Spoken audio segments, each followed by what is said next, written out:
In this video, I walk you through the advantages and risks of purchasing your next pre-owned car from a car rental company like Hertz, Avis, or National. I also show you the savings versus purchasing a similar car through a retail automobile dealership.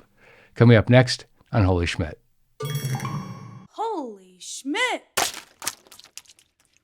I'll be candid with you. I've always been curious, really curious about buying a pre-owned car from a car rental company when that car leaves the fleet. In fact, almost every time I rent a car, I grab that brochure that talks about buying a pre-owned car from that rent-a-car company and the processes and the advantages. I toss it in my bag, and I usually don't look at it again, but I intend to. It seems to me that purchasing a pre-owned car from a rent-a-car company is a secret source, or at least hidden source, of cars that might be really well maintained and not cost nearly as much as the equivalent car at a dealership. But it wasn't until I actually mentioned the idea to my wife that she said, Jeff, you should consider filming a video on this, because if you're interested, a lot of people might be interested. And that's how this video came about. In this video, I go deep into the research of buying a pre-owned car from a rental car company. And I talk about everything from price all the way through a lot of the problems and a lot of the advantages that come with purchasing that car. And for clarity, this video isn't sponsored by any car rental company. All right, let's get right into it. Is it cheaper to buy a pre-owned car from a car rental company than it is to buy a similar car from a car dealership? The answer is usually yes. If you were to ask the same question about buying the car from a private owner, the answer would be sometimes maybe. And the reason is that if you buy a car from a dealership, they insert margin to make more money, usually anyway. But car rental companies are professional owners of cars. They have fleets of thousands of cars at their disposal. Wouldn't they have a mechanism for selling their cars and getting the maximum possible price?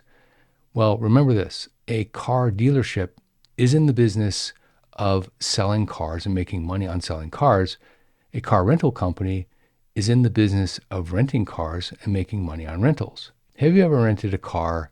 You got in the car and it was an old car, kind of beat up, and it was fine, but when you turned it back in, you knew that you probably wouldn't rent from that rental car company again. Well, that is the one experience a rental car company does not want you to have. When it happens, it usually happens when there's not a lot of competition in the area. Maybe they're in a rural location and there aren't any other car rental companies there. But if you look at a car from an airport lot, for example, that car usually is pretty well maintained. And sticky customers are quite possibly the single most important thing that a car rental company can acquire. Why? Because without having somebody who's loyal to your brand, is there really a difference between Hertz and Avis and National? Probably, I don't know. But I do know that our family only rents from one of them because we have rented from them in the past, and we always rent from them. It just is the way that it is, and that's exactly what the car rental company wants. They want you to be loyal to them. So these cars tend to be 12 to 24 months old. They have a lot of miles, but they're reasonably new. They look nice. And at about the point where they hit the 50,000 mile mark, that's when they sell them. Sometimes it's a little bit more, sometimes it's a little bit less, but once the car reaches 50,000 miles, the car is available for sale in their inventory a lot of times. Is that same rent-a-car company willing to take a loss on that car in order to keep their fleet newer looking, to make sure that the sticky customers stay sticky? Yes, most of the time they do, and I'll show you what I'm talking about. Here's a small but telling footnote from the Budget Avis 2024 annual report. Here you see that even with $11.8 billion in revenue, the company took a $2.3 billion write-down on its vehicle inventory, effectively accepting a massive loss just to move cars off the books and bring in newer ones for renters. That's $2.3 billion off of an already depreciated price, because the car price when they purchased it isn't the same price that they have on the books when they sell it, because cars have depreciation. And this is beyond depreciation. Now, does a car rental company like Budget take a $2.3 billion loss on $11.8 billion of revenue every year? No, that would be a big loss. But it is telling of the mindset of budget. They want to get new cars out there so that renters stay sticky. But here is an interesting point. When that car goes on the books, it's already at a lower price than the retail price because car rental companies have agreements with automobile manufacturers. Manufacturers don't want to lose budget's business, and so they give them a reasonably big discount off of MSRP, somewhere between 10 and 30%. So if they're purchasing well and selling at a loss, sometimes anyway, that means the next buyer is going to get a great deal. And we're going to talk about the numbers next. Let's look at a clear example using one of the most popular cars in the country, rental or owned, and that is a Toyota Camry. We're going to use Car Guru as a source of information and Edmunds as a source of information. Car Guru is what's called a price aggregator. They aggregate prices from rental car companies selling their inventory all the way up through automobile retailers selling their used car inventory. Edmunds tends to focus more on automobile retailers. When you compare the two, Car Guru's prices, at the low end anyway, are quite a bit lower than Edmunds' car prices at the low end anyway for a similar car.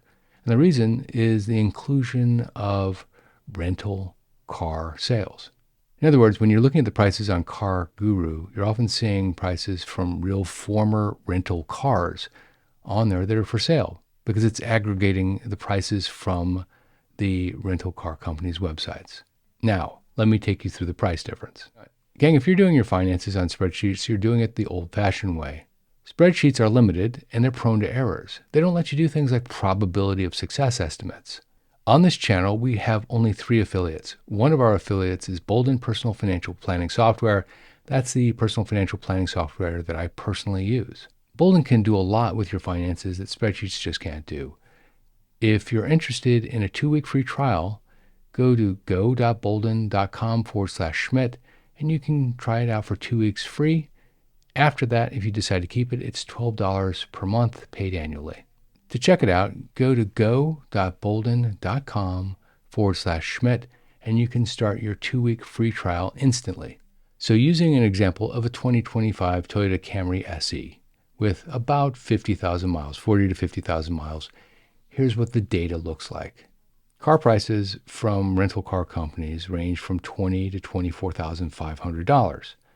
Traditional dealership prices ranged from $24,000 to $28,000, and certified pre-owned cars range from $25,000 to $30,000. So sales from rental car companies were $3,000 to $4,000 less than a regular dealership, and $5,000 to $5,500 less than a dealership that has certified pre-owned cars. So as you can see, these are some pretty big numbers. But if the savings is that much, why doesn't everybody buy their car from a car rental company's inventory? Well, let's just do a quick pros and cons table. One of the pros is that the purchase price is lower than comparable dealer-owned cars. The models are almost all 1 to 3 years old with moderate mileage. It's not low mileage, but it's moderate mileage. The cars are all maintained on a strict schedule, oil changes, tune-ups, that sort of thing. They don't miss those scheduled changes, generally speaking anyway, compared to a private owner who might skip it. The titles are all clean and there's a transparent ownership history, and it's usually one owner. It's the car rental company. And high depreciation has already been realized on the car, driving the price down, and they purchased well, probably better than most people could haggle if they went into a retail dealership. And there's no haggle pricing. The price is online. If you want it, you pay the price. If you don't, that's okay too. That all sounds great. So why wouldn't everybody buy a car from a car rental company? Here's why. Gang, how prepared are you for retirement really? If you're like most people, you think you're a lot more prepared than you really are. I prepared a retirement readiness quiz just for you. It's totally free, no credit card or anything like that. It's 15 questions, takes about 2 minutes to fill out, and it will give you a lot of insight on how prepared you are really to retire. If this is of interest to you, go to holyschmidt.com/quiz and you can take the quiz. At the end of the quiz, you'll get a free 12-page report, totally free, sent right to your inbox. And you'll also get on our list for tips, tricks, and other useful retirement information. Let me explain to you some very valid reasons why people choose not to buy their next car from a car rental company. The car itself was driven by dozens, hundreds of drivers, really, over the previous 12 to 24 months, and some of those drivers might not have treated it gently, shall we say. What that means is there's more wear and tear on the brakes, the suspension, the interior, a little bit more banged up. And typically rental cars are base to mid-level trims. You're not going to get top-of-the-line trim on a rental car. There's no need for the rental car company to give you the best of the best, and people don't expect it. So the car you get will be a base model or slightly better. And one of the telltale signs is to ask yourself, does this car take regular or premium gasoline? If it takes regular gasoline, it's probably a low trim model. Next, a lot of the servicing happens either in-house or not at a dealership.